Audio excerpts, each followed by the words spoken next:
Förra måndagen så fick vi ett mycket dystert besked från Northvolts konkursförvaltare att många av dem som jobbade i batterifabriken blev arbetsbefriade. Och det här är naturligtvis jättetuffa besked för de individer som drabbas, både direkt och indirekt.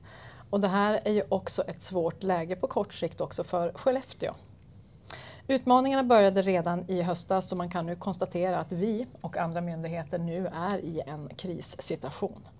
Men vårt mål är ju trots det att så många som möjligt av de som har förlorat arbetet kan stanna i Skellefteå och hitta annan sysselsättning eller i norra Sverige eller också i övriga Sverige.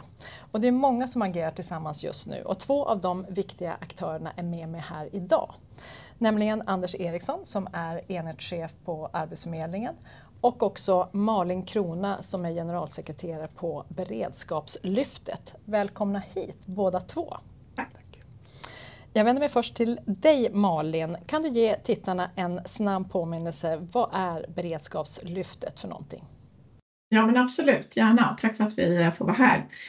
Beredskapslyftet är en ideell förening och vår ambition och det vi gör det är att vi mobiliserar näringslivet vid kriser eller samhällsutmaningar där man ser att samhället inte räcker till och där näringslivet har förutsättningar att bidra. Och vi startade när covid-pandemin slog till 2020. Vårt första initiativ där var att vi snabbutbildade SAS-personal som hade blivit uppsagd och permitterad.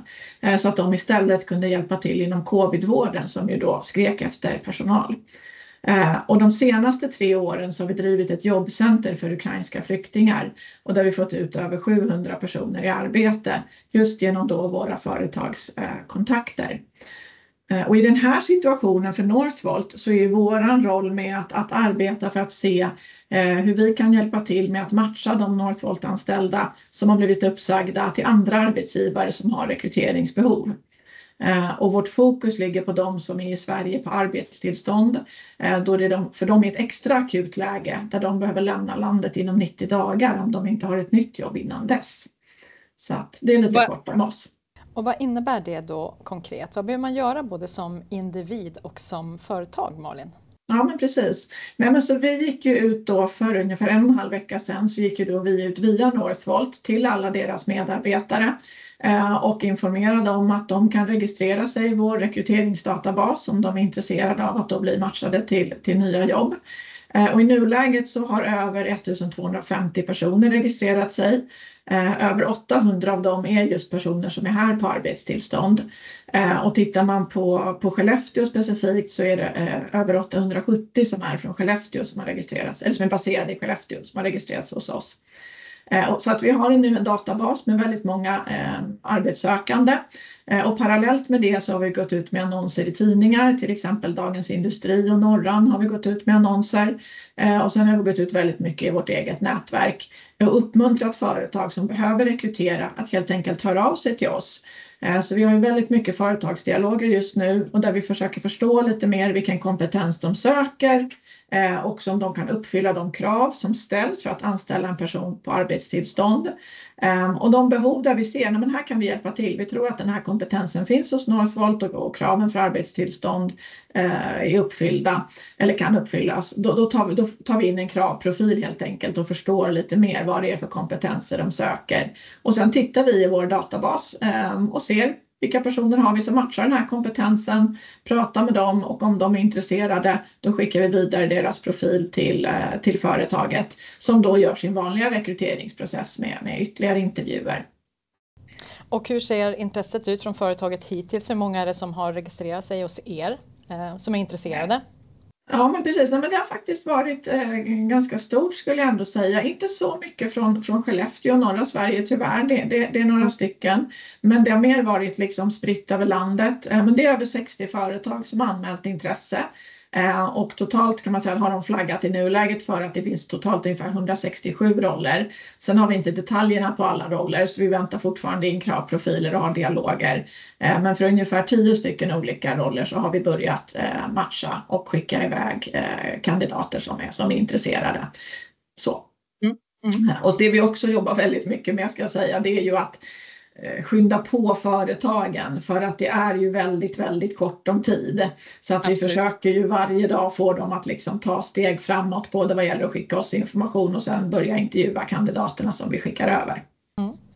Men nu över till dig, Anders. Vi öppnar ju ett så kallat, vad ska vi kalla det, nästan ett kriscenter förra veckan. För att där bland annat Arbetsförmedlingen var ju på plats. Vilka är era erfarenheter så långt ifrån att ni nu har mött alla också de här människorna? Ja, men det man märker och det man möter, det är ju oroliga, ledsna människor. En del är rätt uppgivna. Men det man också möter, det är en otrolig tacksamhet för att samhället sluter upp och ställer upp och vill försöka hjälpa till så mycket som vi bara kan. Och sen också att det är alltså den här starka viljan av att få stanna i Sverige och i norra Sverige. Det är något vi möts av. En annan sak som är så slående, det är att det är så välutbildade människor. Och något som, jag har jobbat länge på Arbetsförmedlingen och jag tror aldrig vi har varit i en sån situation där vi har haft så mycket kompetens samlad som är arbetslösa. Och vi brukar ofta prata om den här matchningsproblematiken som finns i samhället och att det är svårt att hitta rätt kompetens. Och nu är det verkligen ett tillfälle att om man har möjlighet att ta det tillfället och passa på helt enkelt.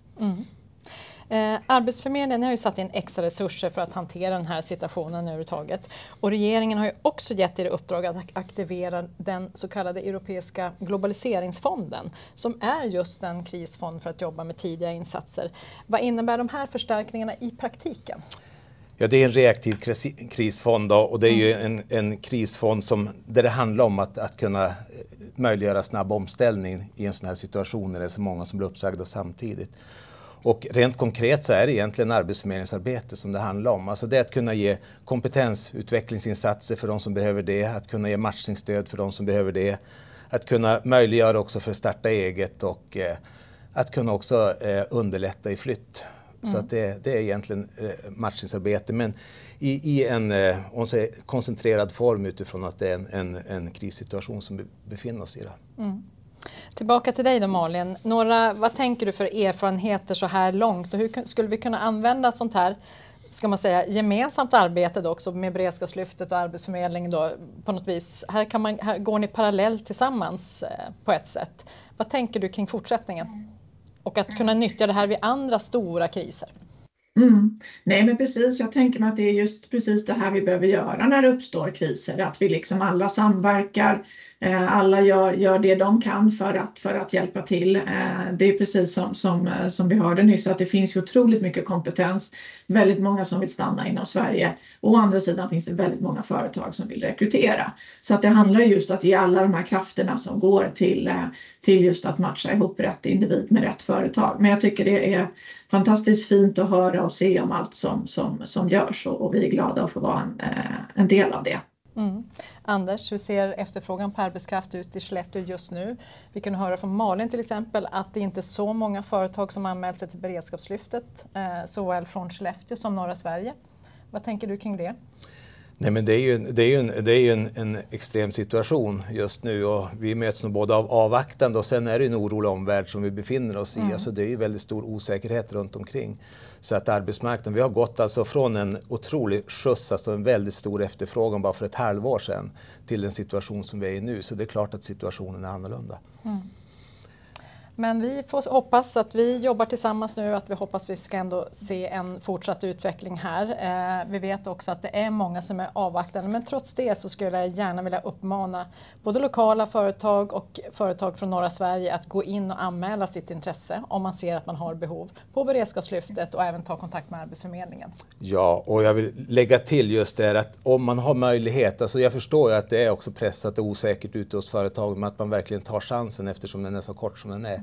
Och så sen att samarbete är så otroligt viktigt, och där har vi upprättat ett samarbete också med beredskapslyftet så att vi drar det här tillsammans och inte någonstans börjar konkurrera med varandra. Jättebra. Så det är jätteviktigt med samarbete. Och det är så precis vi vill att det ska gå till i kris. Samarbete mellan det offentliga, näringslivet och civilsamhället. Det är då det brukar bli som allra bäst. Och tack så mycket Malin Krona och Anders Eriksson för att ni tog er tid att vara med på den här sändningen. Och på kommunens webbplats skellefteå.se så finns det mer att läsa om vilka aktiviteter som vi gör just nu.